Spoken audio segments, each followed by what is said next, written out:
সমাজে এমন অনেক মেধাবী ছাত্রছাত্রী রয়েছেন যারা পরীক্ষায় ভালো ফল করলেও আর্থিক অসুবিধার কারণে উচ্চশিক্ষার পথে এগোতে সমস্যার মুখোমুখি হন।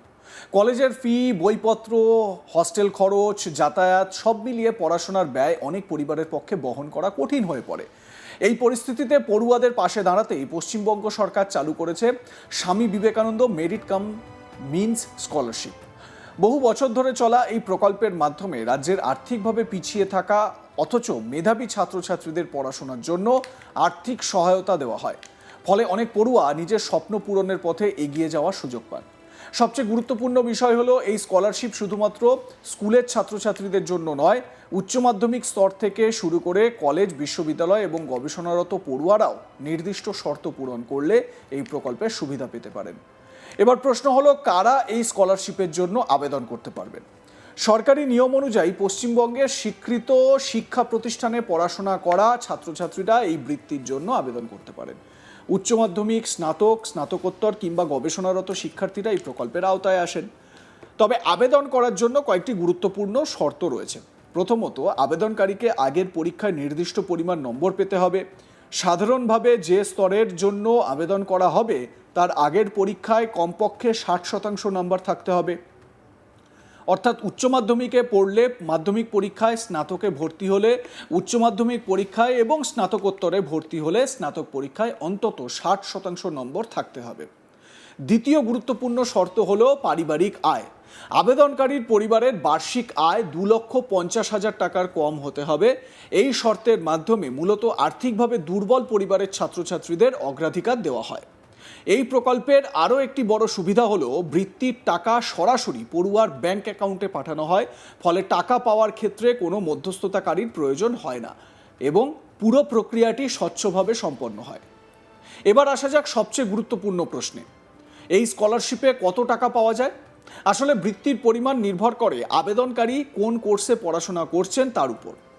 উচ্চ মাধ্যমিক বা ডিএলএড স্তরের পড়ুয়ারা প্রতি মাসে 1,000 টাকা করে বৃত্তি পান।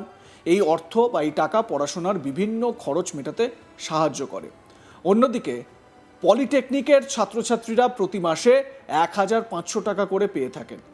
যারা বিজ্ঞান বিভাগের স্নাতক স্তরে পড়াশোনা করছেন অথবা বিভিন্ন পেশাদারি কোর্সে ভর্তি রয়েছেন তারাও প্রতি মাসে 1,500 টাকা পর্যন্ত বৃত্তি পেতে পারেন। অর্থাৎ বছরে মোট 18,000 টাকা পর্যন্ত আর্থিক সহায়তা পাওয়ার সুযোগ রয়েছে।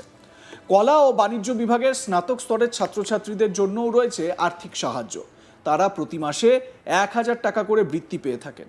এবার যদি স্নাতকোত্তর স্তরের কথা বলা হয় তাহলে বৃত্তির পরিমাণ আরও কিছুটা বেশি। স্নাতকোত্তর স্তরে কলা ও বাণিজ্য বিভাগের ছাত্রছাত্রীরা প্রতি মাসে 2,000 টাকা করে বৃত্তি পান।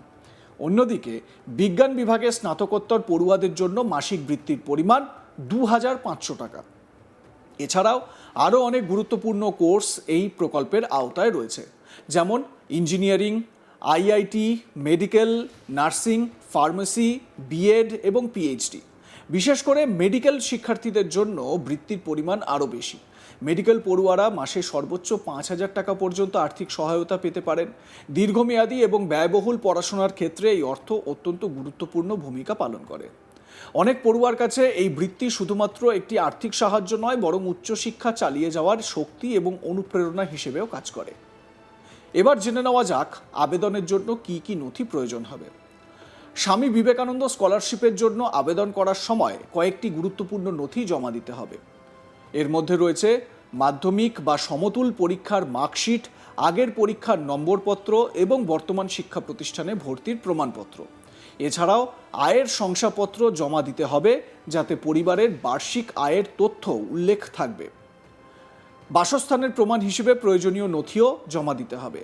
পরিচয়পত্র হিসেবে আধার কার্ড অথবা ভোটার কার্ডের কপি লাগতে পারে। এর পাশাপাশি ব্যাংক পাসবুকের কপি জমা দেওয়া বাধ্যতামূলক, কারণ বৃত্তির টাকা সরাসরি ব্যাংক অ্যাকাউন্টে পাঠানো হয়। আরও যে নথিগুলি প্রয়োজন হয় তার মধ্যে রয়েছে পাসপোর্ট সাইজ ছবি, আবেদনকারীর স্বাক্ষর, ব্যাংক অ্যাকাউন্টের তথ্য, মোবাইল নাম্বার এবং ইমেল আইডি।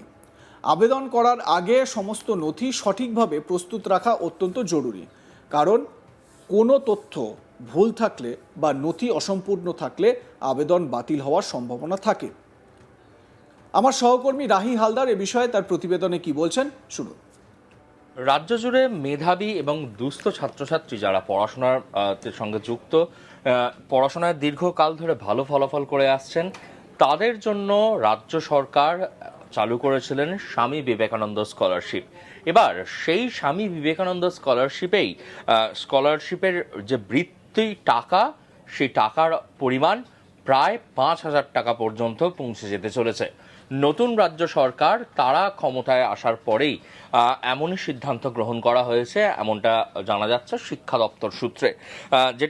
যেটা জানা যাচ্ছে যে একেবারে আর্থিকভাবে পিছিয়ে পড়া যে সমস্ত মেধাবী ছাত্রছাত্রীরা রয়েছে, যারা স্নাতক স্তরে অন্ততপক্ষে 60% নম্বর পেয়েছেন, তারা পরবর্তীতে পড়াশোনা করার জন্য এই স্বামী বিবেকানন্দ স্কলারশিপ তারা অ্যাপ্লাই করতে পারেন।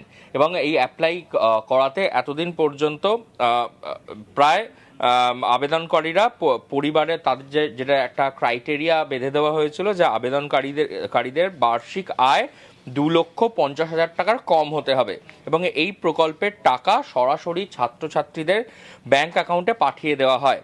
তবে এখন নতুন যে নিয়ম আনা হয়েছে, যেখানে দাঁড়িয়ে আগে এই টাকার পরিমাণ বিভিন্ন কোর্স ভিত্তিক বিভিন্ন রকমের টাকার বৃত্তি যে টাকা সেটা দেওয়া হতো, কোথাও কখনো 1,000 টাকা, কোথাও 1,500 টাকা, কোথাও বা 2,000 টাকা পর্যন্ত এই বৃত্তি টাকা দেওয়া হতো। কিন্তু এখন বর্তমানে বিভিন্ন কোর্সের সেই বৃত্তির পরিমাণটাই কিন্তু বাড়ানো হয়েছে নতুন সরকারের আমলে।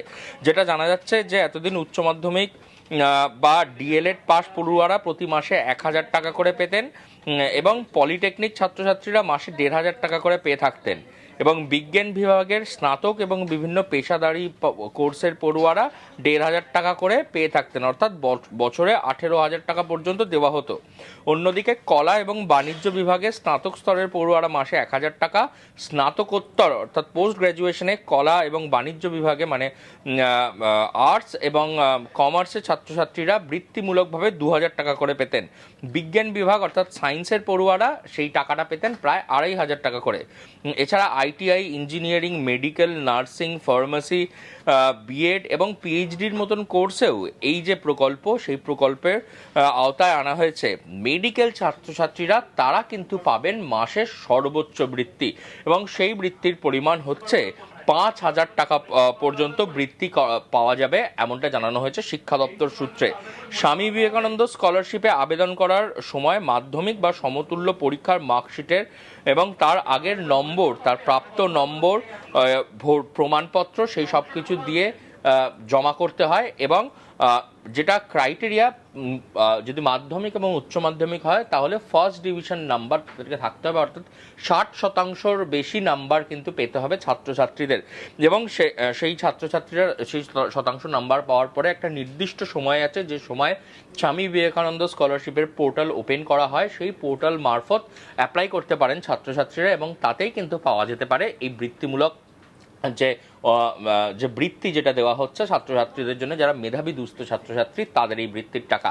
এবং নতুন সরকার আসার পরেই কিন্তু এই বৃত্তির টাকা প্রায় 5,000 টাকা পর্যন্ত করা হয়েছে। মূলত মেডিকেল ছাত্রছাত্রীরা কিন্তু এই টাকা পাবেন। এছাড়াও science background, arts background, commerce ব্যাকগ্রাউন্ডের ছাত্রছাত্রীরাও কিন্তু এই বৃত্তির টাকা পাবেন।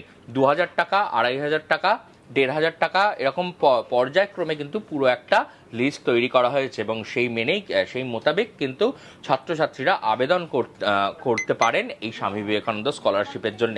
মূলত যারা পড়াশোনা করেন এবং দুস্থ পরিবারের কারণে পড়াশোনা থেকে তাদেরকে কিছু ক্ষেত্রে পিছিয়ে আসতে হয়, সেই সমস্ত ছাত্রছাত্রীদের কথা মাথায় রেখেই কিন্তু এই স্বামী বিবেকানন্দ স্কলারশিপ সেটাকে চালু করা হয়েছিল এবং তার যে আগে যে পরিমাণ বৃত্তির টাকা দেওয়া হতো, বৃত্তিমূলক যে পরিমাণ টাকা নির্ধারিত ছিল, সেটাকেই আবার নতুনভাবে কিন্তু বাড়ানো হয়েছে ছাত্রছাত্রীদের সুবিধার্থে।